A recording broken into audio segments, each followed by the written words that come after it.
Nós estamos estudando o livro de Apocalipse e hoje nós vamos dar continuidade no nosso estudo que está no capítulo 11. Então gostaria que os irmãos abrissem comigo o capítulo 11 de Apocalipse, aonde se lê o seguinte a partir do verso 1. Inclusive, nas duas últimas semanas, nós ficamos estudando Apocalipse 11, 1 e 2. Na semana passada, nós ficamos o estudo inteirinho, né, 90, 80 minutos, estudando o versículo 2. E na semana retrasada, nós ficamos estudando o versículo 1. Vamos ver se hoje a gente rende mais do que um versículo, porque senão termina em 2036 esse estudo. Mas hipoteticamente. Então, no Apocalipse 11, vamos só repetir o 1 e o 2, só para a gente se situar, porque tudo é um contexto, né? Diz o seguinte: João, o apóstolo, aquele que está recebendo a revelação, diz: foi-me dado um caniço semelhante a uma vara. Você está até sabendo tudo que já foi falado aqui, né? De tanto calamos, de tanto rábidos aqui, você já sabe de que nós estamos falando. Tá vendo? Por isso que é bom, né? A sedimentação da palavra, né? Que a gente estudou palavra por palavra, quando lê o versículo, eu sei de que está falando. Não é verdade? Foi-me dado um caniço semelhante a uma vara. Ó o lusão que piscou aí na sua mente agora. Tá sabendo de tudo. E também me foi dito: tenha disposição e mede o santuário de Deus, o seu altar e os que naquele adoram. Mas deixa de parte o átrio exterior do santuário e não meças, porque foi ele dado aos gentios, é o que não é judeu. Estes gentios, por 42 meses, que são 3 anos e meio, pisarão, calcarão aos pés a cidade santa, que é Jerusalém.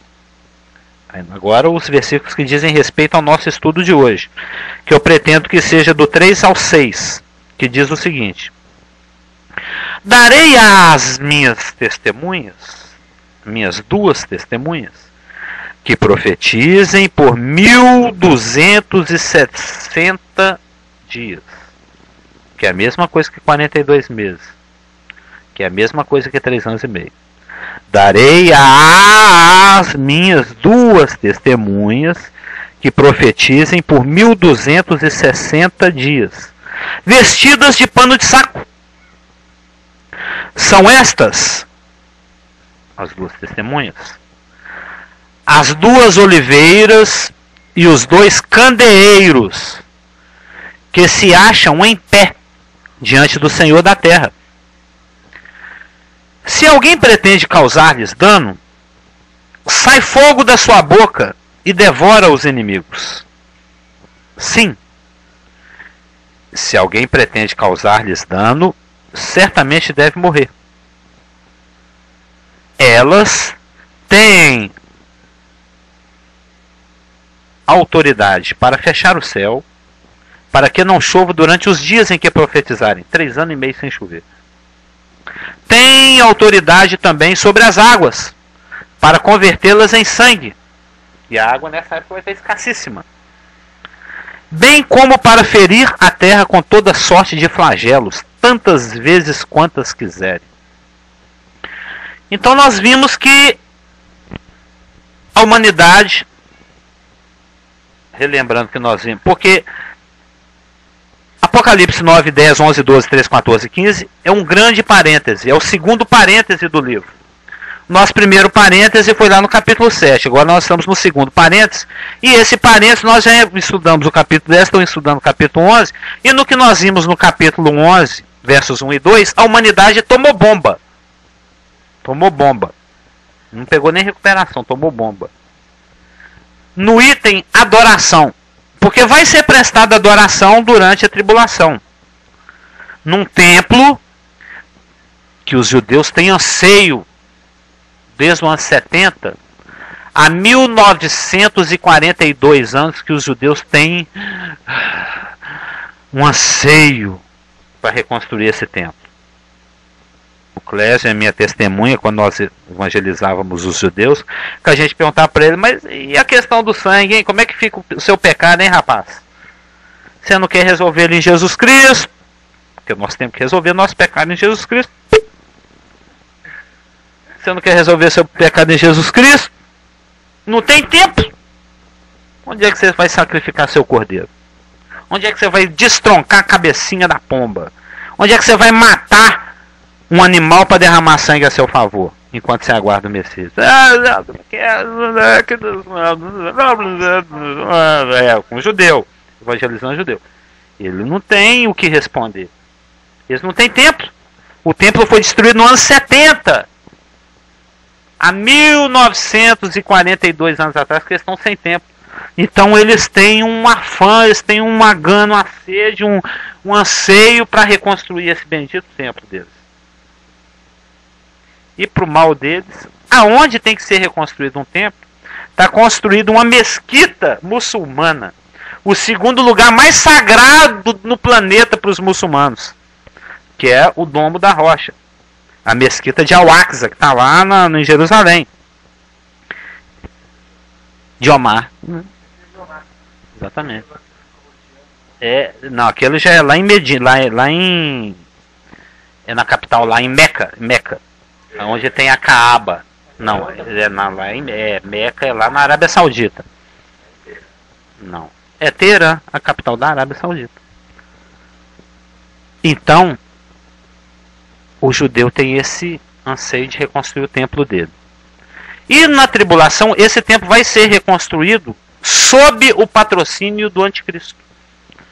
O anticristo ele tem interesses político-econômicos, financeiros para com a nação de Israel. Eles têm muito dinheiro, eles têm trilhões, quadrilhões de dólares e de euros.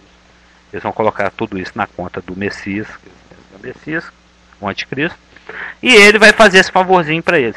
Porém, essa adoração que é prestada no templo tribulacional reconstruído sob o patrocínio do anticristo é uma adoração que não é aceitável a Deus. É uma adoração paraguaia, como disse o nosso irmão gordo ali. Então, nós vimos no Apocalipse 11, 1 e 2 que tanto o judeu toma bomba no versículo 1, né, mede o santuário, o altar e os que naquele adoram, né. O João aqui, no que nós estudamos sobre a cana semelhante a uma vara, né, o rábidos, um instrumento de aferição, é um instrumento do imetro espiritual, né, é o adorômetro. Ele pegou o adorômetro, mediu a adoração judaica na tribulação e falou, reprovada, deficiente. Ela não atinge o padrão dos 10 metros. Lembra? Os 10 metros.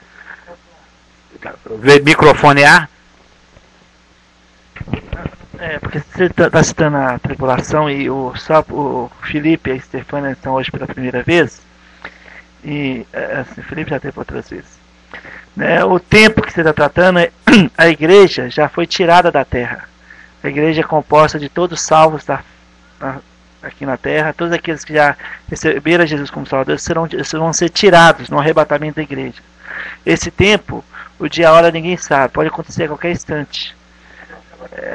Pode acontecer a qualquer momento. Mas o fato é que quando a igreja for tirada da terra, o arrebatamento, vai levantar um grande líder, que é chamado Anticristo, que vai fazer um pacto com Israel de 7 anos.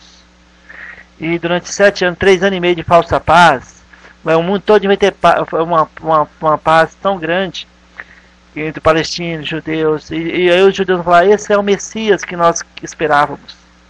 Só que depois de 3 anos e meio, ele falou que, eu estou fazendo um resumão que ele fez, que ele tem falado até hoje, 3 anos e meio depois dessa falsa paz, esse homem, esse grande homem vai ser político, um grande líder, ele é chamado Anticristo, ou uma besta também, né? O Anticristo, ele vai pegar a sua própria imagem, e ele está citando aí o lugar do onde vai ser construído o templo de Salomão de novo. Lá tem uma mesquita hoje de Omar. Essa mesquita precisa ser tirada e será construído o templo. Depois de 3 anos e meio de paz, esse homem da iniquidade vai colocar sua própria imagem no lugar santíssimo. Aí os judeus vão cair a ficha, que aquele era o anticristo, que o Messias é aquele que foi crucificado. Aí sim, ele está falando exatamente sobre isso, e vão ter 3 anos e meio terríveis na face da terra. Né? É o tempo da tribulação que ele citou. Aí no final da tribulação dos 7 anos, na hora mais negra da terra, aí sim, Jesus Cristo virá com a igreja novamente gloriosa. Ele vai colocar os pés do Monte das Oliveiras, que vai dividir no meio de dois lados. E aí sim, Cristo vai reinar por 1000 anos com a igreja aqui na terra. Só para vocês saberem mais ou menos, pra vocês não ficarem perdidos, porque ele está tratando da tribulação. A igreja já foi tirada. E durante esses 3 anos e meio da tribulação, ele tem 2 testemunhas em Jerusalém, que uns creem que é Elias e Moisés, outros creem que é Elias e Enoque não provaram a morte. Eles vão estar falando, não, esse é o anticristo, e os judeus falaram, não, esse é o Messias, olha a paz mundial.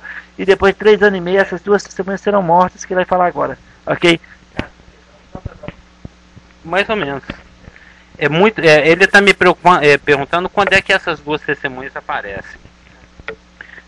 Assim, conforme a gente estava vendo lá em Apocalipse 7, assim que a igreja é tirada, Deus levanta o testemunho dos 144 mil, e muito provavelmente 2 testemunhas juntamente com esses 144 mil, lá no comecinho da tribulação, porque eles têm que testemunhar, como nós vamos ver daqui a pouquinho, durante esse primeiro período da tribulação. Nós vamos ver o ministério deles, a pregação deles, do que consiste. Então, só para acabar de resumir os versículos 1 e 2, o judeu toma bomba porque a adoração que ele presta nesse templo é inaceitável a Deus. E muito mais ainda bombástica é a bomba que os gentios tomam no versículo 2, porque é uma adoração completamente baseada no engano, é uma adoração à besta, ao anticristo, ao próprio diabo abertamente. Então, já que Israel está enganado, né? Lembra aquele versículo teimoso, Elaine? Você sabe onde é que fica o versículo teimoso? Aquele versículo que vira e mexe vai aparecer aqui de novo. Se encontra em 2 Tessalonicenses 2, versos 9 a 12, que diz o seguinte: ora, 2 Tessalonicenses 2, 9 a 12, o aparecimento do iníquo é o anticristo, não é a besta, é o príncipe que há de vir, é o cravinho, é segundo a eficácia de Satanás, com todo o poder e sinais e prodígios da mentira, e com todo o engano de injustiça aos que perecem, os que não são salvos, porque não acolheram o amor da verdade para serem salvos. Daí a importância de dar ouvidos ao que esses crentes chatos ficam falando. Jesus morreu por você, Jesus está voltando, Jesus morreu por você. Se você não acredita nisso, você está exposto a ficar aqui, nas mãos desse rapaz, que vai ser totalmente energizado por Satanás. Ele vai ter aquela Duracell tirada do plástico, né? Satanás vai pegar lá o satanel, né? Aquela pilha Duracell de Satanás. Ele é energia, ele recebe a energia dele de Satanás, segundo a eficácia de Satanás. Então vai ser muito difícil, vai ser dificílimo, se você hoje não quer dar ouvido ao que os crentes pregam, se a igreja é arrebatada, que é aquele momento quando um monte de crente vai sumir, e se você não crê em Jesus, você vai ver isso acontecer. Um monte de crente some, isso quer dizer que falta só 7 anos para Jesus voltar, e se a partir do momento que a igreja some, que Deus vai voltar a tratar com Israel, conforme nos lembrou aqui o irmão, ele vai voltar a tratar com Israel. Então, nesse período de 7 anos, vai ser muito difícil converter, nascer de novo. Porque as pessoas vão estar debaixo de Satanás agindo com seu poder máximo total. Com todo o poder e sinais e prodígios da mentira e com todo o engano de injustiça aos que perecem. Por quê? Porque não acolheram o amor da verdade para serem salvos. É uma permissão de Deus, conforme o verso 11. É por esse motivo, pois, que Deus lhes manda a operação do erro, para darem crédito à mentira. Sim. A fim de serem julgados todos quantos não deram crédito à verdade, antes pelo contrário, deleitaram-se com injustiça. Então Satanás vai estar agindo com todo o poder de engano. As pessoas vão ter muita dificuldade em prestar atenção no que essas duas testemunhas que nós vamos começar a estudar daqui a pouco estão falando, do que os 144 mil, que é aquele batalhão de apóstolos Paulo que vai estar evangelizando o planeta inteiro, do que aquela águia passando no meio do céu gritando o evangelho do reino. Vai ser muito difícil dar atenção, dar crédito a isso, porque Satanás vai estar com todo o engano. E essas duas testemunhas que nós vamos começar a estudar daqui a pouquinho no versículo 3, nós vamos ver que elas vão encontrar muita oposição do anticristo. Elas vão encontrar muita oposição da população do planeta inteirinho. Vão ser bilhões de pessoas te odiando. Elas vão ser personas não gratas no planeta. Por quê? Já dando um adianto aí de uns 4 versículos. A mensagem, lembra que a gente estudou sobre João? Vai lá e pega o livrinho na mão do anjo. Não come não, devora. Devora-o. Ele vai ser doce na sua boca, mas amargo no teu ventre. Lembra que nós estudamos, conversamos sobre isso? Que a pregação do crente, ele não pode ser só assim, né? Deus é amor, Deus te ama, Deus é fiel, põe o decalque lá no carro, Deus é fiel, Deus é amor. Não, Deus também é fogo consumidor, Deus pune o pecado, Deus puniu Jesus Cristo por sua culpa. Tem a parte amargosa. Tem a parte amargosa. A pregação do evangelho, seja nos dias de hoje, seja lá na tribulação, ela não consiste só em coisinhas doces. Ah, os santos vão vencer. Ah, os inimigos de Deus vão ser derrotados. Ah, o reino de Deus está vindo e vai ser implantado. Não, tem a parte do amargosa também. O homem do pecado vai ser revelado e vai ser bem sucedido por 3 anos e meio. Ele vai ser adorado pelo mundo inteiro. O nome de Deus vai ser blasfemado. Israel vai ser perseguido. O crente vai ser morto. O crente lá da tribulação. A ira de Deus vai ser derramada. O bicho vai pegar. Tem a parte amargosa. E a pregação dessas duas testemunhas é amargura pura. Não tem um pingo de doce. A mensagem dessas duas testemunhas vai consistir de 3 pontos. 1. Ele vai denunciar a falsidade do pacto entre Israel e o anticristo. Nós lemos aqui, voltando aos versículos 2 e 3 de Apocalipse 11, os gentios pisam aos pés a cidade santa por 42 meses. Aqui está se falando da segunda metade da tribulação. Quando a profecia se refere à segunda metade da tribulação, ela se refere em termos de meses. 42 meses. É o período durante o qual o anticristo manifesta todo o seu poder, inclusive se voltando contra aqueles com os quais ele tinha um pacto, que é Israel. A gente sabe através de Daniel 9, 24, 25, 26, 27, que ele vai fazer uma firme aliança com muitos por uma semana, por um período de 7 anos. Mas, conforme nós vimos na semana passada, na metade dessa semana, ou seja, após os primeiros 3 anos e meio, ele vai se achar. Inclusive porque ele vai vencer as testemunhas invencíveis. Ele vai achar, poxa, realmente eu sou muito bom. Realmente eu sou o cara. Aí ele vai exigir a adoração universal. E isso vai acordar o judeu. Vai assustar o judeu. Da mesma forma como eles se assustaram com Jesus Cristo, falando, eu e o Pai somos um. Antes que Abraão existisse, eu sou. E isso foi o motivo da rejeição deles por Jesus Cristo. Eles vão rejeitar esse rapaz. Aí, durante 42 meses, ele persegue Israel. O bicho pega. Eu queria fazer só uma observação, um detalhezinho, diante desse manjar, né, que você está dando para nós, hein? O 666, a marca da besta, você está falando, mas uma coisa que já aconteceu, né? Pelo que você está contando a história aí, todo mundo está marcado. Jesus já arrebatou a igreja e todo mundo que compra ou faz qualquer coisa está marcado com a tarja lá de 666. Mas você não falou até agora. Inclusive, a primeira vez em que a besta vai ser citada, das 36 vezes que ela é citada em Apocalipse, vai ser lá no verso 7, na semana que vem.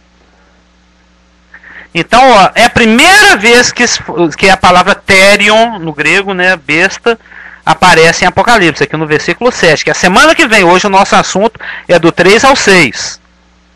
Quando tiverem então concluído o testemunho que devem dar, a besta que surge do abismo pelejará contra elas e as vencerá e matará.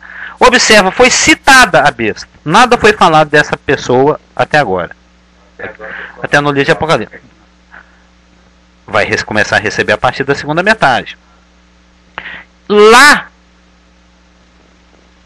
que é o parêntese dentro do parêntese, lá um pouquinho mais para frente, no capítulo 13, um capítulo inteirinho vai expandir uma palavra. Aquilo que pela primeira vez é citado no 11:7 vai ser expandido em um capítulo inteirinho, no capítulo 13. Porque o capítulos 12 e 13 é o parêntese dentro do parêntese. Na realidade, nós não estamos dentro de um parêntese, nós estamos num colchete. Lembra lá da expressão aritmética? Parêntese, colchetes e chaves. Quando você vai resolver a expressão, você resolve primeiro o que está dentro do parênteses, para depois resolver o que está dentro do colchete, para depois resolver o que está dentro da chave, para depois fazer as multiplicações, depois as divisões, depois as somas, depois as subtrações. Lembra lá a expressão aritmética? Expressão aritmética, por isso que é bom aprender. Matemática, geografia, isso tudo ajuda a entender Bíblia também. Né? Porque se a pessoa for analfabeta, ela não consegue nem ler. Né? Claro. Até o louco acerta esse caminho, a palavra fala, né? Mas, se você tiver um pouco mais de cultura, quiser se aprimorar na gramática, na história, fica bom. Ao invés de tomar uma sopinha rala, você vai comer uma picanha gordurosa, né? Aí, porque a palavra fala, quem aguenta leite, Deus dá leite. Se você aguenta carne, Deus te dá churrasco, né? Te dá feijoada com um pedação de carne assim balangando de tanta gordura que na hora que você morde assim pinga no cotovelo, né? É assim que é bom. É bastante gordura espiritual. Fica bem fofinho, aqui é crente fofinho, né? O crente que aprende bastante. Gordinho da palavra de Deus, que já que é para devorar, né? Já que é para devorar a palavra, comer tudo. Comer tudo. Né? Eu sou muito fominha, particularmente falando. É. Não, essa não dá digestão, não. Essa não dá, não. Então, aqui tem, nós vamos ver que o capítulo 12 e 13 é o parêntese dentro do parêntese, é o parêntese dentro do colchete. Na realidade, o capítulo 10 em diante é um colchete, se é que não seja uma chave, né? Então, esses capítulos 12 e 13 são capítulos que apresentam 7 personagens principais dentro da tribulação. E já vêm sendo citados ao longo dos capítulos anteriores. Mas isso aí é outra história, né? Nós ainda estamos aqui no 11. Vai fazer mais um comentário? O Geraldo, o gordinho, vai fazer uma pergunta. Ele não é gordo. Por que ele chama Geraldo gordo? É pedido de criança. Você nasceu com muita coisa? Não, até os 10 anos só que era gordinho. Então, o evangelho vai ser pregado para todos os povos, né? Por essas duas testemunhas, e vai ser levantada durante a grande tribulação, e os 144 mil judeus, 12 mil de cada tribo de Israel. Aí que o evangelho vai realmente ser pregado a todos os povos, né? Não é porque tem alguns que acreditam que tem que ser agora, que vai ser antes do arrebatamento tal, e soa a camisa tal. Está citando Mateus 24:14. Será pregado o evangelho do reino por todo mundo para a testemunha das nações, então virá o... Então, isso é na grande tribulação, né? Através dessas duas testemunhas e 144 mil judeus. Da águia falante? Vai ter uma águia também? É mesmo? É um anjo, né? Então, essas duas testemunhas, elas vão ser muito chatas. do ponto de vista humanamente falando. 2 casamentos à milésima potência. Por quê? A mensagem deles vai ser muito amargosa. Eles vão falar só o que as pessoas não querem escutar. A pregação deles vai consistir de 3 pontos. Eles vão denunciar a falsidade do pacto entre Israel e o anticristo. Eles vão denunciar, eles vão alertar Israel a respeito desse pacto que foi feito para durar 7 anos. E eles estão pregando durante a primeira metade da tribulação. Eu estava até citando, né? A segunda metade da tribulação são 42 meses. A primeira metade da tribulação, durante a qual as 2 testemunhas profetizam, são 1260 dias. Eu até achei um comentário muito interessante. Por que dias? Porque Deus trata com seus filhos dia após dia. A relação de Deus com o nascer de novo, ela é diária.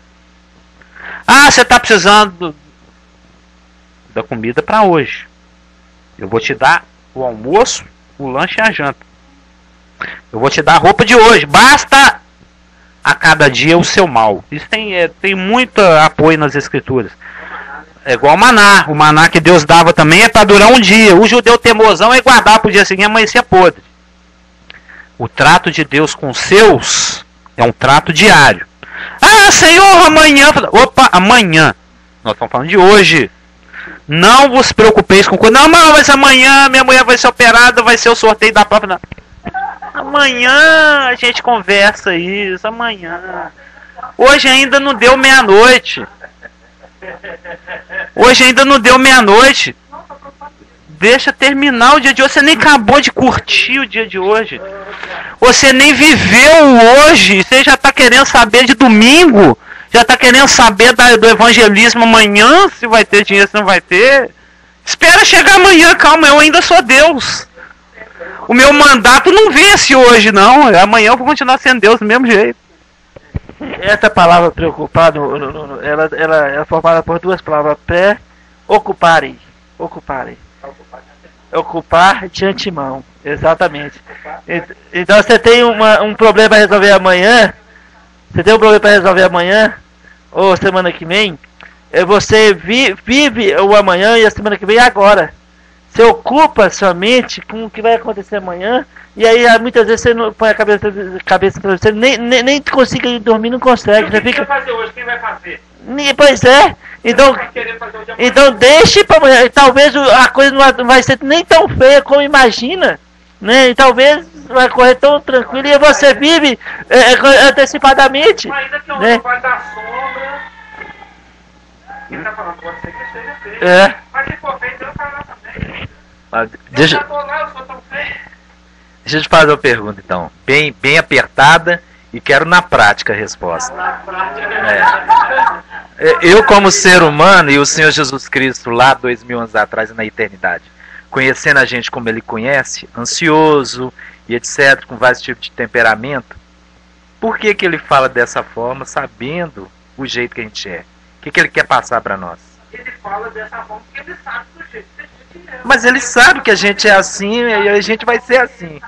A gente não vai mudar. Não é que vai mudar, já morreu. Deixa de viver no defunto. Ah, tá. Então é uma questão de perspectiva. Perspectiva, exatamente. Ah, tá. De acordo com o novo homem, que se renova. Na hora que a minha carne fala assim, a placa, aí eu, não, Jesus falou outra coisa. Você já morreu, cala a boca. E também o próprio Jesus citou em Mateus capítulo 6, né, aqueles versículos preciosos, né, que sobre o lírio né, ninguém planta e tal, mas Deus que faz brotar e germinar e tudo, e nem Salomão com toda a sua glória se vestiu como, ou poderia ser comparado, né? E ele fala, buscai primeiro o reino de Deus. Buscar primeiro o reino de Deus e todas as coisas serão acrescentadas.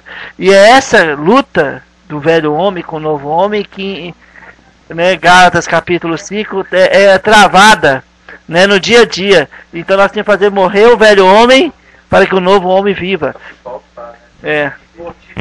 E como a gente faz isso? A palavra. Exatamente na obra consumada, deixando. Não, mas isso tudo que está sendo falado aí volta a Filipenses 2,13, né? Que é Deus é que efetua em nós tanto querer como realizar. E Ele vai fazer, né? Porque não é eu. Porque essa questão é eu que vou fazer, eu estou voltando no velho homem, no eu. Não é eu vou fazer, né? A gente acha que a gente está fazendo, né? Porque a gente não consegue entender a questão da soberania de Deus que está por trás dessas questões aí, do fazer, que é Filipenses 2,13, né? Aquele que efetua em vós, esse versículo que eu amo, né? Que ele que efetua em vós tanto querer como realizar. Então não é eu. Por exemplo, ele fez essa observação aí, né? Que você falou sobre não viver no defunto. O Zé Pedro, né? O Zé Pedro uma vez falou comigo, entendeu? Que eu posso não estar querendo uma coisa hoje, né? Deus me falou algo hoje, mas eu posso não estar querendo. Só que Deus vai permitir vir circunstâncias na minha vida, né?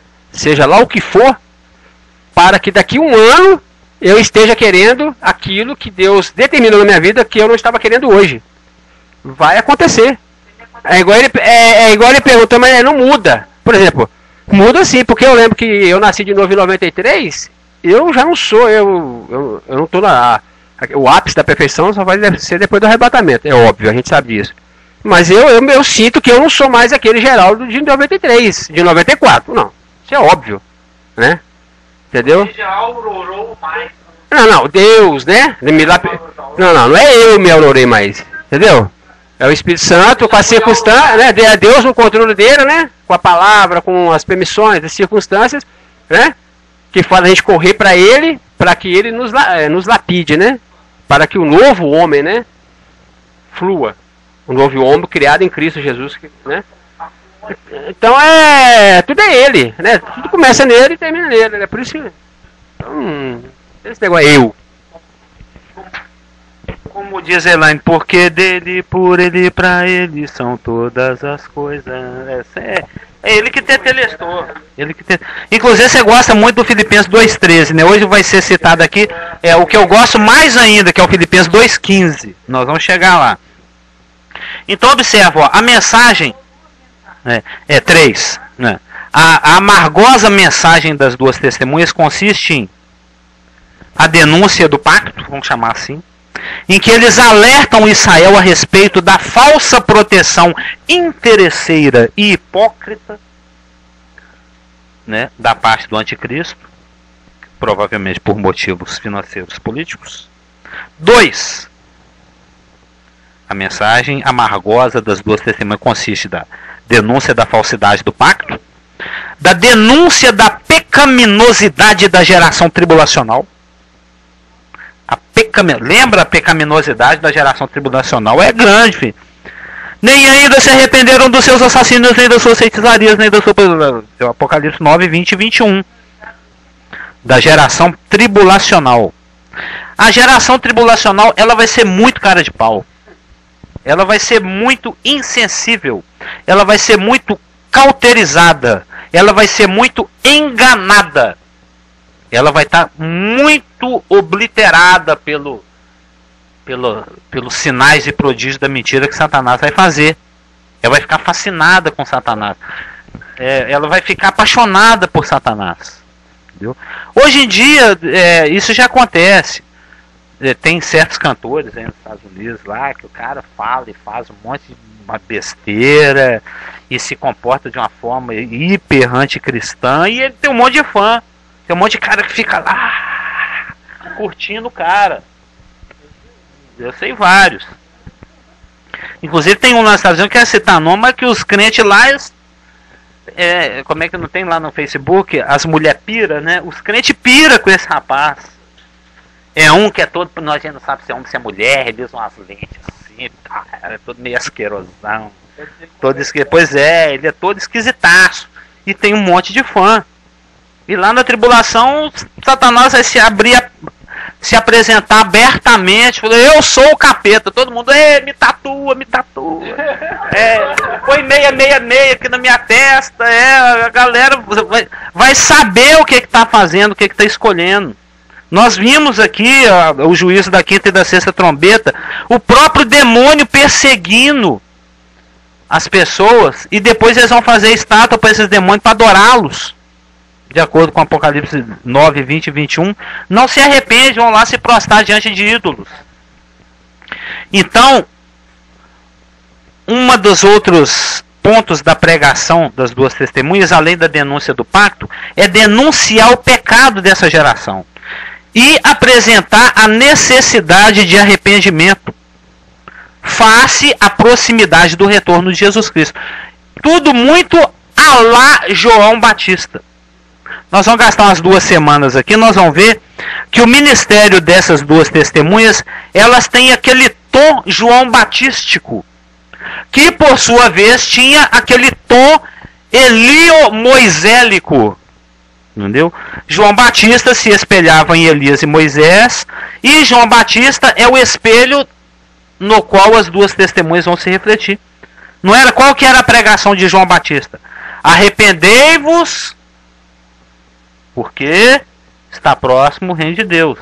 Ou seja, do jeito que vocês estão aí, vocês não vão entrar não. Adulterando, mentindo, matando, roubando, não vai entrar ninguém. Vocês têm que batizar aqui, mostrar que o batismo era uma forma exterior de mostrar que estava acontecendo alguma coisa dentro deles. Falou, opa, eu me vejo indigno desse rei e desse reino. E me identifico com ele na sua remissão de pecados através desse batismo. Me batiza aí que eu estou arrependido. E as duas testemunhas vão fazer essa denúncia e esse apelo.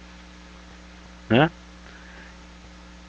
E, só para fechar, o terceiro ponto, eles vão denunciar a falsidade do pacto, eles vão denunciar o pecado e apontar para a necessidade de arrependimento, e eles vão anunciar que aquele que foi rejeitado lá 2000 anos atrás aproximadamente, está voltando aí, para impor a titularidade dele, aquilo que a gente viu lá no capítulo 10. Ele vai impor CQC, aquele negócio da posse. Ele vai, a reintegração de posse, ele vem para reintegrar a posse dele. Ele vem buscar o que é dele. Ele vem aqui impor o reconhecimento de que ele tem direito sobre tudo e sobre todos, que ele é o verdadeiro soberano e Senhor. Então ele está chegando aí, vocês fiquem espertos. Casamento, a Juliana Salles está ao vivo ali conosco via internet. Ela fez uma pergunta, mas também um comentário, vários comentários, mas um especial eu gostei muito. Quando estava falando sobre ansiedade, ela falou o seguinte: a preocupação gera ansiedade. Que Deus nos ajude a não perder o gozo de hoje com a preocupação de amanhã. Então eu achei fantástico, viu, Juliana? Quem vai fazer o serviço de hoje? Exatamente. Então a preocupação gera ansiedade. Que Deus nos ajude a não perder o gozo de hoje com preocupações de amanhã. E ela gostaria que você, se possível, você comentasse um pouco a respeito da nova lei do chip nos Estados Unidos no ano que vem. É o famoso Mondex, né? Money na direita. Que é um assunto para daqui a umas 8 semanas. Falou, Juliano? Lá no Apocalipse 13. Não, nós vamos falar do Mondex, que é o dinheiro na mão é vendaval, na mão direita é vendaval. Viu, pastor? Eu aceito uma aguinha. Fazer um favor. Viu, Juliano? Nós vamos falar desse assunto, como o Geraldo Go está comentando aqui, que ele já até me deu a dica de um vídeo, eu já até baixei esse vídeo. Chama Mondex, que é Mon de monetário de money, e Dex de dextra, que é direita, né? É o dinheiro na mão direita. Dinheiro na mão direita é vendaval, né? Como se diz. Então, esses dois rapazes, eles vão ser muito mal-vindos no planeta. Eles vão ser muito chato. Copinho de milho. Só você, como é que é? Compartilhe o quê? Como é que é? Anexa ou compartilhe? Né? O Geraldo vai falar. É porque eu recebi água aqui naquele copo que antes tinha milho. Né?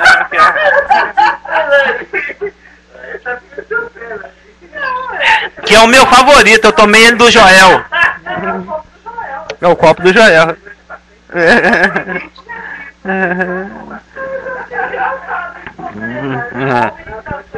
Mas o que você está comentando aí, Geraldo? Você falou que esses dois rapazes vão ser eles são tipo aquela bebida que você chega e dá um café pra ela ou pra ela? Exatamente. O Satanás aí pôr a vassoura de cabeça para baixo, como se diz, né? Então, observa, eles são tão inoportunos que no versículo 10 de Apocalipse 11 fala que quando eles morrerem as pessoas vão fazer festa, vão dar presente uns aos outros. Por quê? Lá no finalzinho do Apocalipse 11:10. Porquanto esses dois profetas atormentaram os que moram sobre a terra. Atormentaram. E na semana que vem, porque hoje não vai dar tempo, nós vamos ver a palavra no grego. Não é um tormento físico. É um tormento psicológico. Vai fazer com que a consciência das pessoas doa. Né? É aquele versículo que fala que... Agora eu não estou me lembrando dele.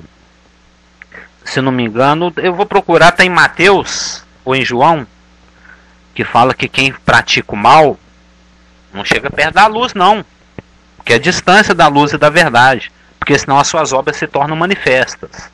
E eles são chamados de as duas oliveiras e os dois candeeiros. Nós vamos ver isso. Acho que eu tenho até os versículos separados aqui. Eles são como que o testemunho, a luz da verdade. E a verdade incomoda. É claro, a unção do Espírito Santo. Eu faço isso pelo poder do Espírito Santo. Então, eles ao manifestarem a verdade para uma geração que está tão afundada na mentira, vão ser pessoas incômodas. Vão ser luzes diante das quais as trevas vão se revelar. E as trevas não têm muito interesse na luz, não. Então, vai ser um incômodo para as pessoas. Eles vão atormentar as pessoas. Tanto é que quando elas duas morrem, as pessoas fazem festa. Faz festa, 3 dias e meio de festa. Global. E elas irritam muito o anticristo também. Na semana que vem, quando a gente estudar no versículo 7, nós vamos ver que a besta ela vai buscar a aniquilação, a morte dessas duas testemunhas durante todos os 3 anos e meio. Mas eles são dotados de 4 poderes milagrosos, né? Que nós lemos aqui, que é matar seus inimigos com fogo, que é reter a chuva por 3 anos e meio, que é transformar água em sangue e trazer praga sobre a terra, que são formas, esses milagres, esses poderes, esses sinais que essas duas testemunhas manifestam, né? Matar o inimigo saindo fogo pela boca, reter a chuva por 3 anos e meio, transformar água em sangue e trazer praga sobre a terra tantas vezes quantas vezes elas quiserem, tem 2 motivos. Por quê? Por quê? Tem 2 motivos. São um meio de defesa e proteção para as duas testemunhas. Elas são como que 2 corintianos com a camisa do Corinthians no meio da torcida do Palmeiras.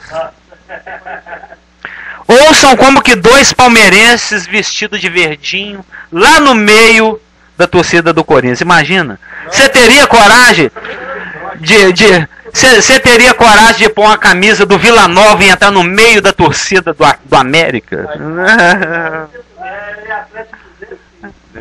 Não, mas eu estou citando porque eles são muito furiosos. Inclusive teve bagunça lá, tanto nos jogos da Libertadores como no... Deu polícia, não, mas do jeito que teve lá em São Paulo, lá foi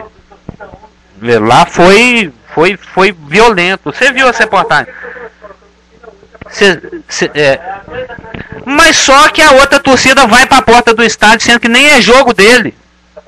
No dia do jogo da Libertadores do Corinthians, os palmeirenses estavam lá para fazer bagunça. E nos dias dos jogos do Palmeiras pela Copa do Brasil, tinha corintiano lá. Porque o negócio deles não é futebol, não é torcer. O negócio deles é bater e apanhar. Entendeu? E essas duas testemunhas são como que for assim, alguém vestido de atleticano no meio da torcida do Cruzeiro. Tá lá no meio da torcida do Cruzeiro. Nós somos do Clube Atlético. Vai tomar cocão. Só que eles não tomam cocão porque eles têm esses poderes para se defender.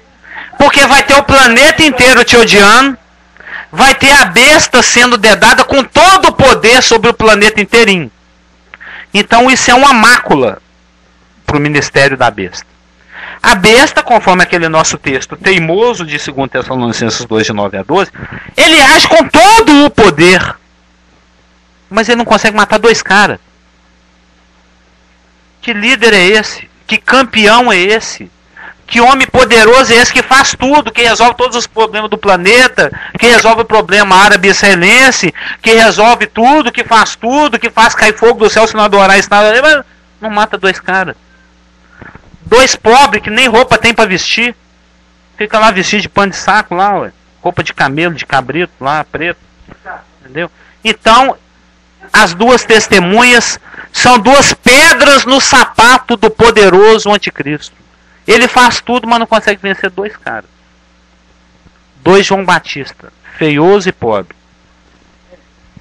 Pensando nessas 2 testemunhas, uma pergunta e um comentário também ao mesmo tempo, né? Porque a igreja foi tirada, como se falou, tem os 144 mil judeus, não testemunhas de Jeová, mas judeus. 12 mil de cada tribo de Israel vão sair por toda a terra falando do amor de Jesus Cristo. E levantarão também essas 2 testemunhas, como você muito bem enfatizou aí no início, que estarão em Jerusalém, e uns creem que seja Moisés e Elias. Elias com certeza é um. Pois é. Não. Eu creio que são 2 judeus comuns, mas esse é exato. Porque porque é o seguinte, é exatamente porque se for Elias, né, com Enoque ou Elias com Moisés, como o Enoque não provará a morte física, eu imagino como eles estarão realmente, como se falou, serão 2 pobretão, né? Ou seja, como eles estarão vestindo, será que eles estarão vestindo igual na época deles? Vai ser uma coisa de louco, né? Esses 2 são loucos mesmo. Eu não faço sentido, porque as coisas tão modernas hoje, as roupas tão, né, modernas, e eles vão estar com aquelas roupas, lá será com sapato de pele, roupa de, né? Então a pergunta seria, já que você falou que vai falar nas próximas semanas, né? Porque no João Batista tinha o espírito de Elias, né, que o próprio Jesus falou, né, e que seria cumprindo Zacarias, o profeta. Mas essas 2 testemunhas vão causar muito alvoroço em Jerusalém, e eu creio que vai aparecer notícia no mundo todo, no Jornal Nacional vai aparecer: os 2 malucos estão falando contra a paz mundial, está falando contra a grande igreja mãe, entendeu? Tem notícias diariamente no jornal. Sim, durante 3 anos e meio. Essa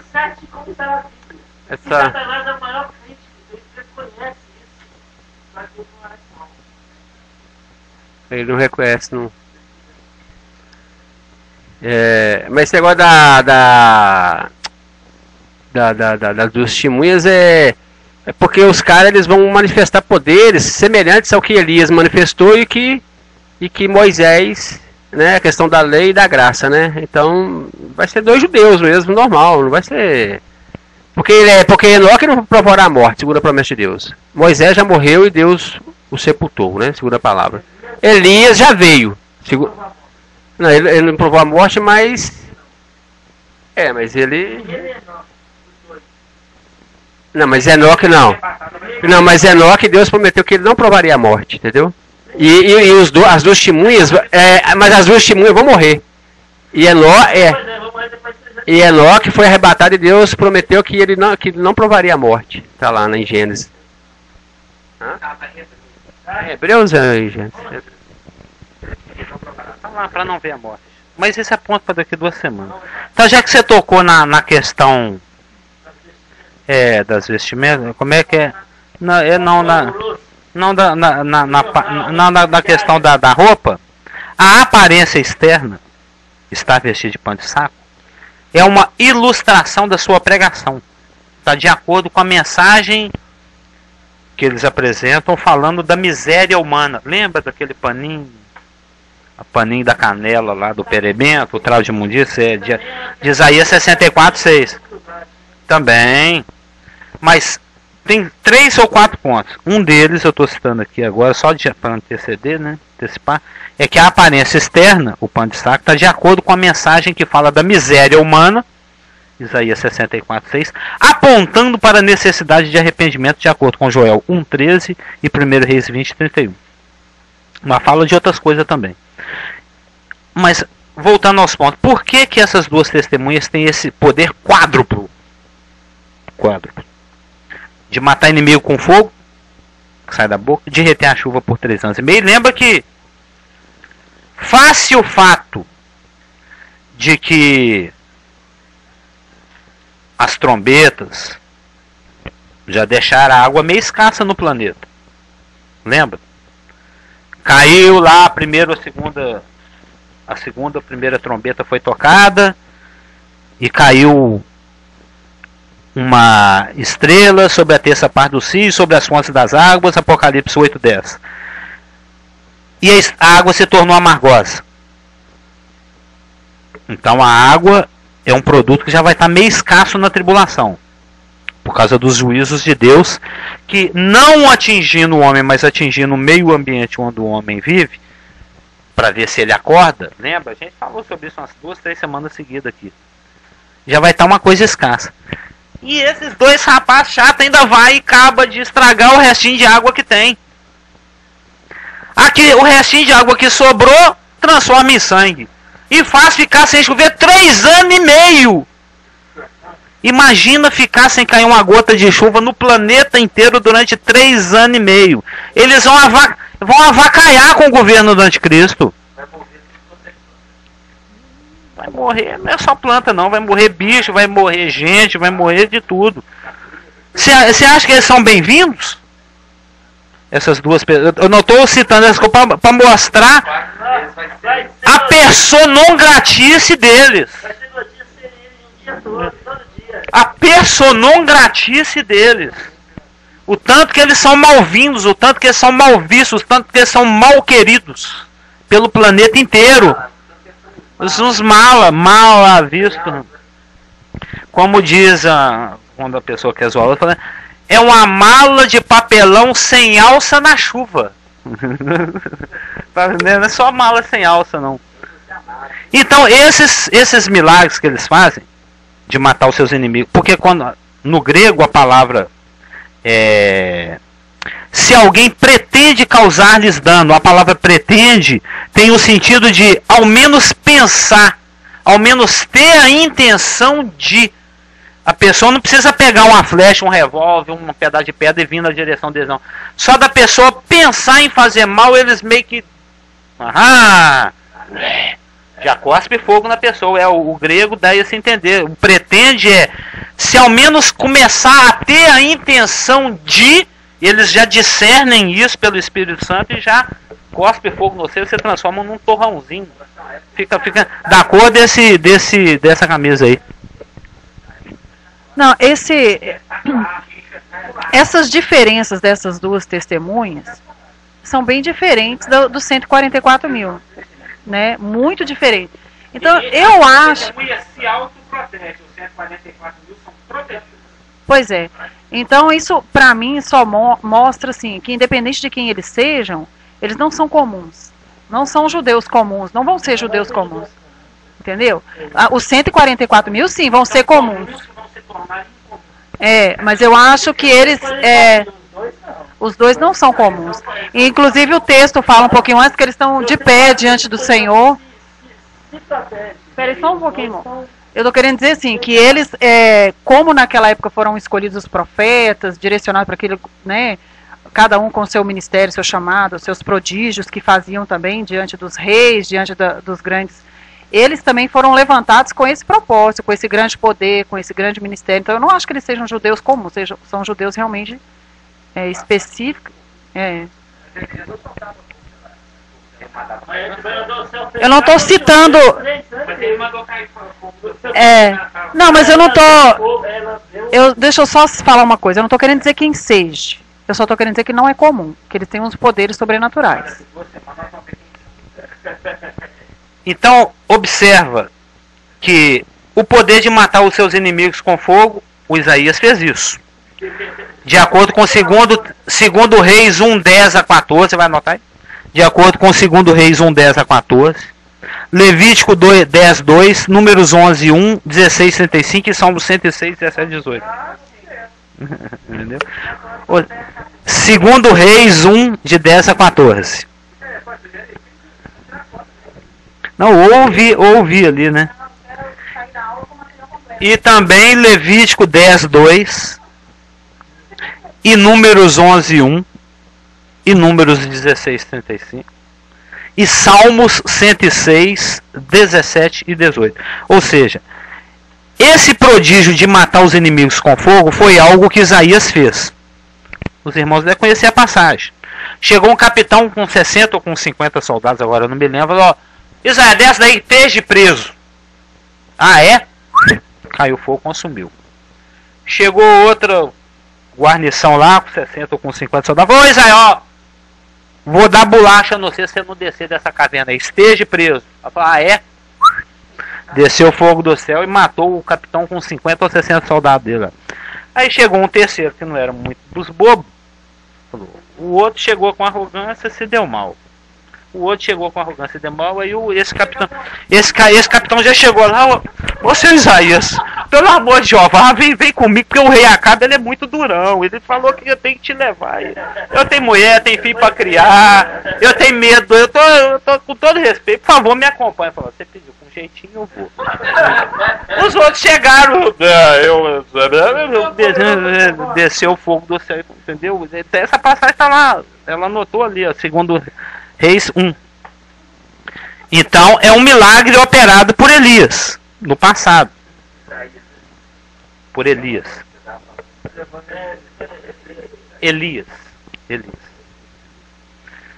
O reter a chuva por 3 anos e meio também foi um milagre operado por Elias. Isso de acordo com 1 Reis 17:1, com Tiago 5:17, que cita esse fato histórico, e Lucas 4:25. Então são 2 milagres a lá Elias, né? Mandar cair fogo do céu e fazer vir uma seca de 3 anos e meio. 3 anos e meio sem chover. E o Acabe, a semelhança do anticristo, ficou, como se diz, botina com ele, né? Esse botina é do nosso tempo. Ficou botina de rei, a Jezabel e o Acabe. O transformar água em sangue é celebérrimo, todos nós conhecemos. E o trazer pragas sobre a terra, gafanhoto, escuridão, sapo, blá blá blá blá blá blá blá, conforme nós sabemos em Êxodo 17, 19 e 20, que foi o transformar água em sangue. E o Êxodo 7, 11, 1 Reis 17, 1, F. F. 1F. E segundo Reis, você tem que partir o versículo em 5 pedaços. 6, né? A, B, C, D, E, F. A, B, C, D, E, F. Em 6 pedaços.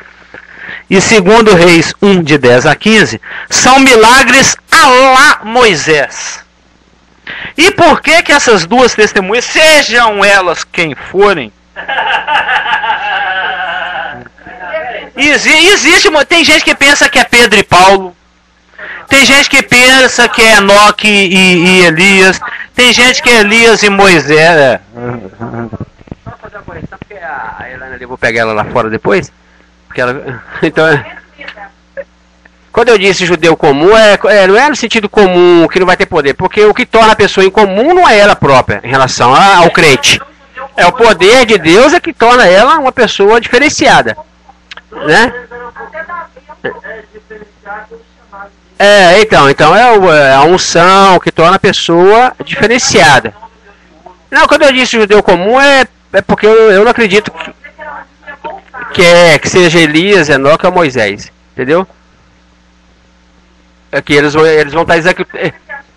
Você gosta de pegar no meu pé, né? É que eles vão estar executando coisas que Elias executava e a questão do Moisés, né? Que vão estar representando a lei, né? E a graça. Para calar a boca de Elônia, você tem que citar Tiago 5,17, que fala que Elias era um homem comum, semelhante igual nós tudo, aí, comedor de feijão. E ele orou com veemência e instância.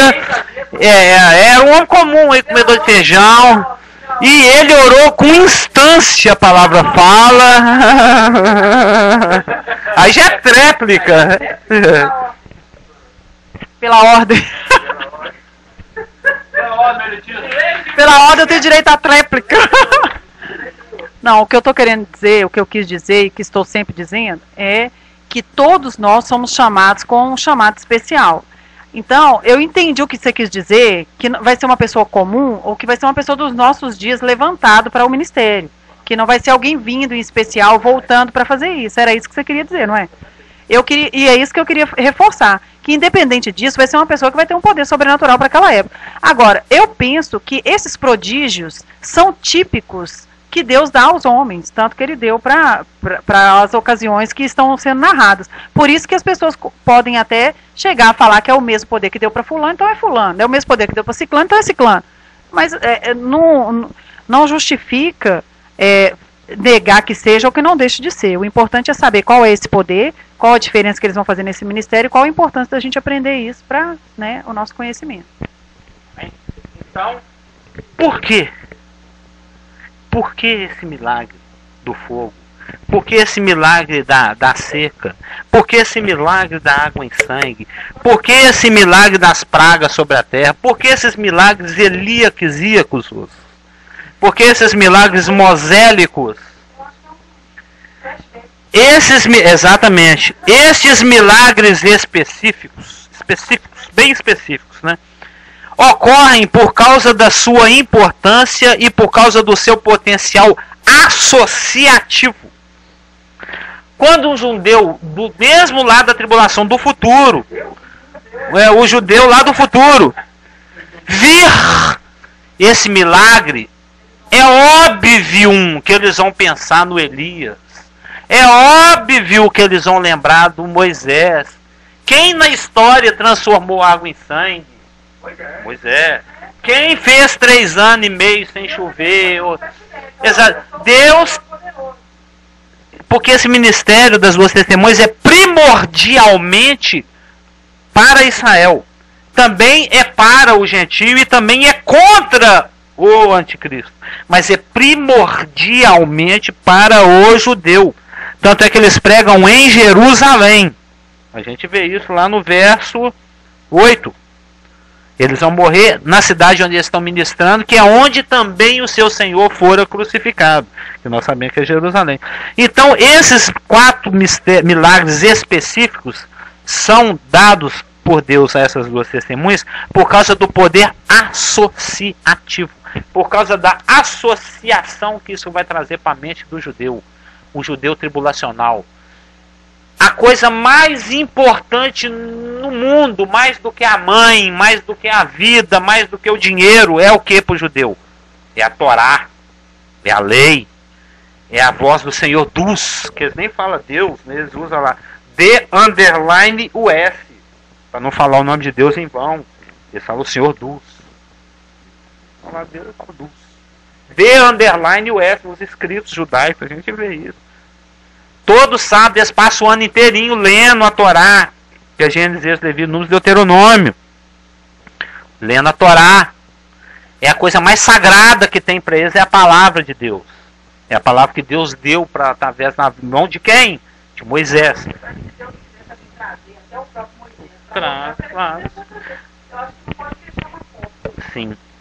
Mas o que Deus quer, mas esses milagres específicos associados à pessoa de Moisés, que representa a lei, e associada à pessoa de Elias, que representa os profetas, é para mostrar para o judeu cabeça dura, burrão, que não enxerga Jesus Cristo, que as leis e os profetas apontam para uma pessoa, Jesus Cristo.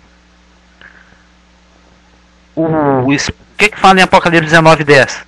Que o testemunho de Jesus Cristo é o espírito da profecia. Você busca a vida eterna nas Escrituras e elas mesmas testificam de mim, não é o que ele fala lá em João?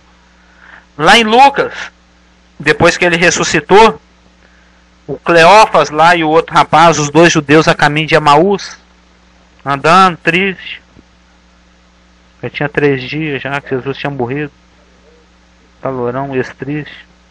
Aí Jesus vem e se coloca entre eles não percebem. Aí eles, vocês estão tristes aí, o que foi? O que se passa? Falou, o rapaz, os dois discípulos se dirigem. Você é forasteiro? Você não está sabendo o que está acontecendo? A conversa aqui em Jerusalém é uma só. Você não leu Jerusalém News, você não tem internet, você tá tão por fora, assim, o nosso papo aqui é um só. O rapaz, né, Jesus Cristo, varão poderoso em obras, aprovado por Deus e que morreu. Ninguém fala em outra coisa. O papo nosso aqui em Jerusalém tá bombando a morte do Messias. Só você que não está sabendo. Aí ele começou a discorrer desde os escritos mais antigos, passando pela lei e pelos profetas, ele demonstrou que era necessário que o Cristo padecesse, morresse e ressuscitasse. E depois lá na casa deles, quando ele partiu o pão, naquela época já tinha espetáculo também, não vai ser só na hora que ele partiu o pão, ele falou, é o mestre, ele sumiu na frente dele, assim, evaporou, desintegrou, sumiu na frente. Era o mestre.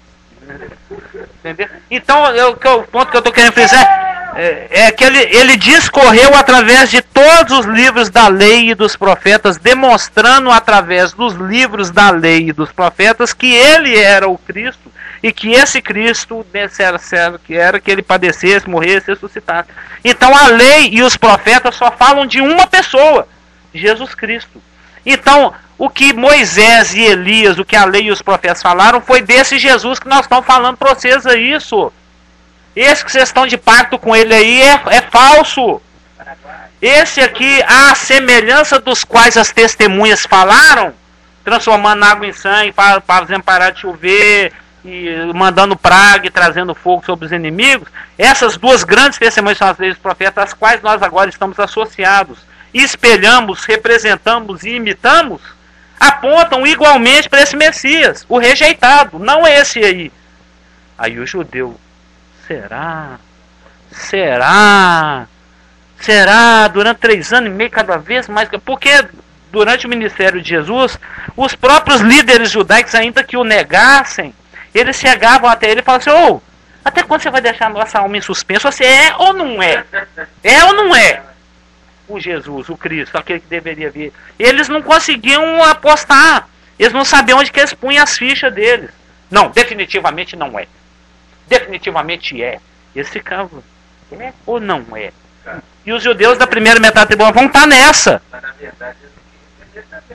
Claro, é lógico, as autoridades, eles amaram mais a glória dos homens do que a glória de Deus, a palavra fala. Entendeu?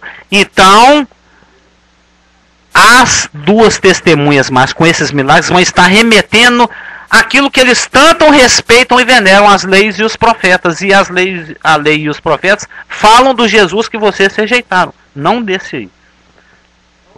Está pegando carona aqui, Carlos, que você falou sobre os profetas e as duas testemunhas vão estar apontando exatamente a semelhança, como você falou, de Elias e Moisés. E interessante nessa situação da tribulação, esses 3 anos e meio nesse ministério das duas testemunhas, que apesar de tantos sinais, né, você também, por exemplo, os judeus, o sinédrio da época de Jesus, eles chegaram e falaram, esse homem, não podemos negar que ele não faz muitos milagres. E Anás falou, é melhor que um morra em vez de toda a nação sofra. Né, ele chegou a profetizar da morte de Cristo. Mas, voltando à tribulação, apesar de todos os sinais, e os judeus vivem pelos sinais, eles creem ou não pelos sinais. É que sinal nos mostra. Exatamente. Jesus disse, não tem outro senão aquele de Jonas, que foi 3 dias. E por isso Nínive levantarão contra. Porém, apesar de tantos sinais que eles farão nos 3 anos e meio, né, o coração judaico ainda continuará, de acordo com Isaías, duro até os finais dos 3 anos e meio. E eles vão cair a ficha mesmo no momento que o anticristo colocar sua própria imagem no lugar santíssimo. Aí que eles vão cair a ficha. Eles vão ver tantos sinais acontecendo, mas só que eles vão permanecer duro com tantos sinais.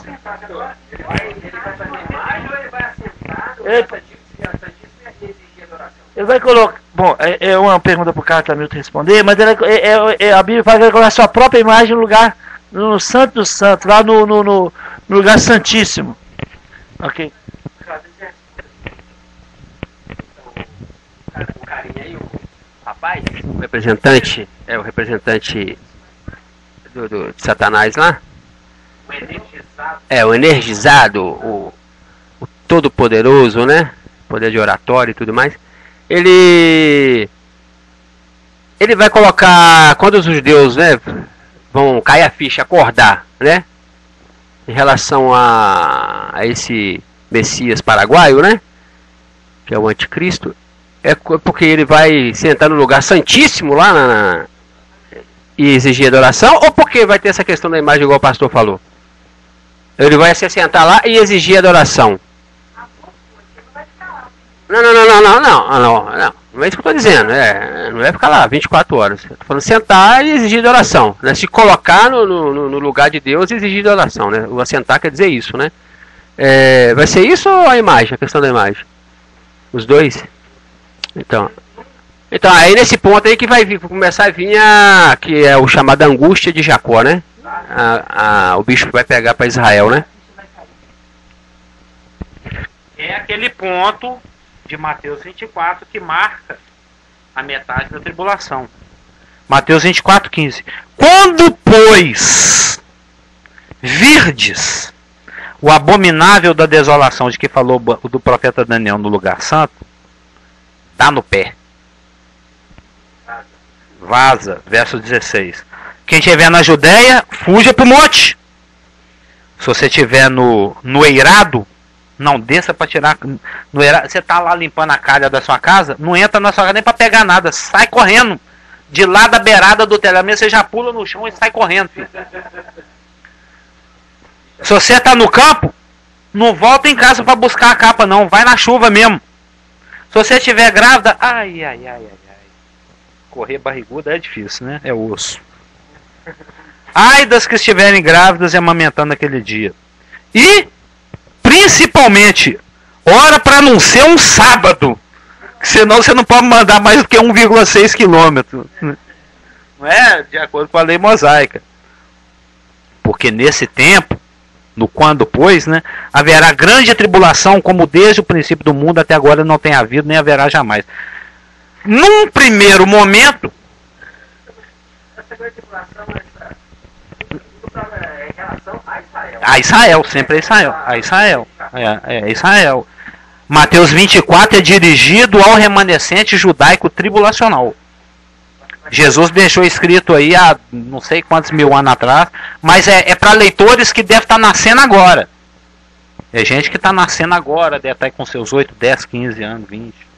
É gente de dentro da tribulação. Depois que a igreja for arrebatada, tem nada a ver com a igreja. Então, num primeiro momento, ele se achando, ele vai sair lá de Genebra, que é a capital dos Estados Unidos da Europa. É Genebra, onde ele tem a sede dele, onde vai ser o quartel-general dele provavelmente.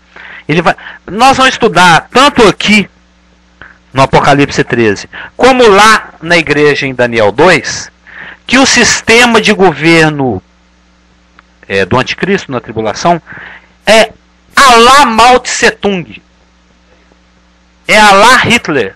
Já viu que eles colocam aquelas fotos gigantes assim nos prédios para demonstrar onisciência, é o Big Brother, é o Orson Welles, é o grande irmão, para dar aquela impressão de que ele está ali te vigiando, que ele é onipresente. Oi? Exatamente. É aquele olho que tudo vê. É o Big Brother. E ele vai vigiar todo mundo mesmo. A semelhança, nós vamos estudar daqui umas 3 semanas lá na escola dominical daqui um mês, né? Em Daniel 3, quando ele faz a estátua dele e manda todo mundo adorar. é uma mescla, é um governo que mistura religião com política, em que o ícone governamental também é como era praticado na Roma antiga. O imperador era considerado Deus na Terra. Então é uma coisa que mistura política, mas também mistura religião. É meio que um sistema político-religioso. É uma exigência de adoração. Ele vai ficar entusiasmado cada vez mais com essa ideia, o anticristo, a ponto de, na metade da tribulação, ele sair lá de Genebra e se dirigir a Jerusalém.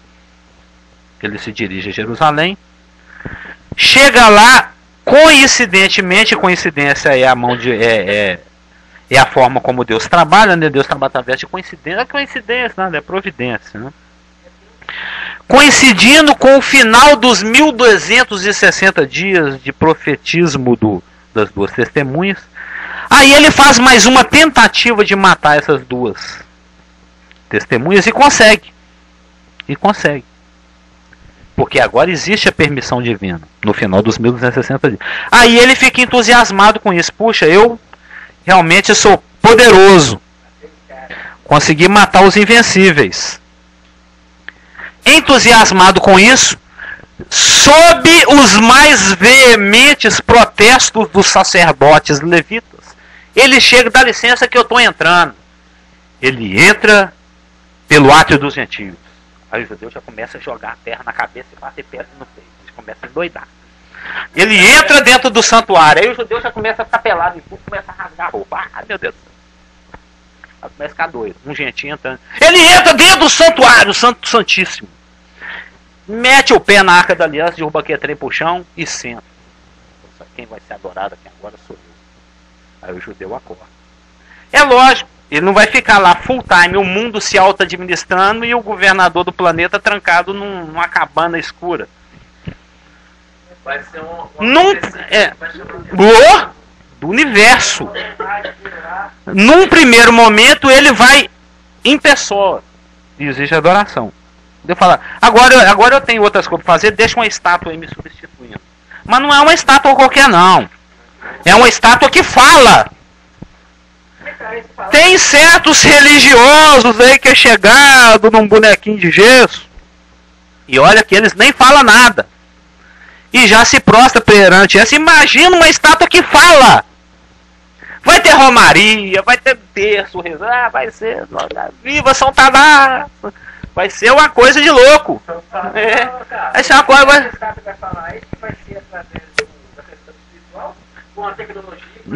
Não sabemos. A Bíblia fala que vai ser feita uma estátua que fala e é um robô poderoso, que é um robô que imita as duas testemunhas, porque ele falou, gostei dessa ideia de jogar fogo do céu e vai imitar as duas testemunhas e vai jogar também. Qual que é o nosso versículo temoso? Segundo todo o poder e prodígio e operação da mentira. Deus permite. Aí ele deixa essa estátua caprichada lá, uma estátua que fala e que faz cair fogo do céu, para ver se ele neutraliza o que as duas testemunhas ficaram falando durante 3 anos e meio. Por isso que ele plagia, ele é uma contrafação. Lembra? Ele é uma contrafação. Entusiasmado com a vitória sobre as duas testemunhas, ele se põe em pessoa dentro do Santos dos Santos, escandaliza o judeu fala, então agora nós não queremos servir mais não, que igual aparecendo o outro lá, se fazendo como Deus, lembra, nós falamos sobre isso. O motivo da rejeição de Jesus Cristo foi que ele se fazia a si mesmo Deus sendo homem. Era assim que eles falavam. Você é um samaritano louco, endemoniado em ficar falando isso. E eles vão ver no anticristo a mesma causa para motivo de rejeição e quebra do pacto. O pacto vai ser quebrado por desinteresse de ambas as partes. O judeu já não vai ter mais interesse em aceitá-lo como Messias e ele não vai fazer mais questão de ser Messias deles, não. Aliás, eu não gosto das doces de jeito nenhum, eu estou aqui aguentando vocês já tem 3 anos e meio e agora eu vou sair e vou matar todo mundo.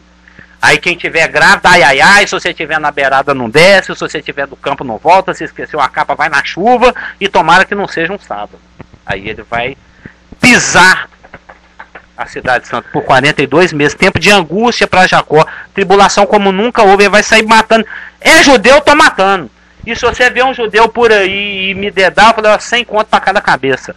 Entendeu? Ainda vai dar prêmio. Vai ser um difícil. Então, se não conhece Jesus, isso é porque eu fiz. igual o carro dos Flintstones. Então, se você não conhece Jesus, vambora daqui enquanto é tempo, que não vale a pena ficar não.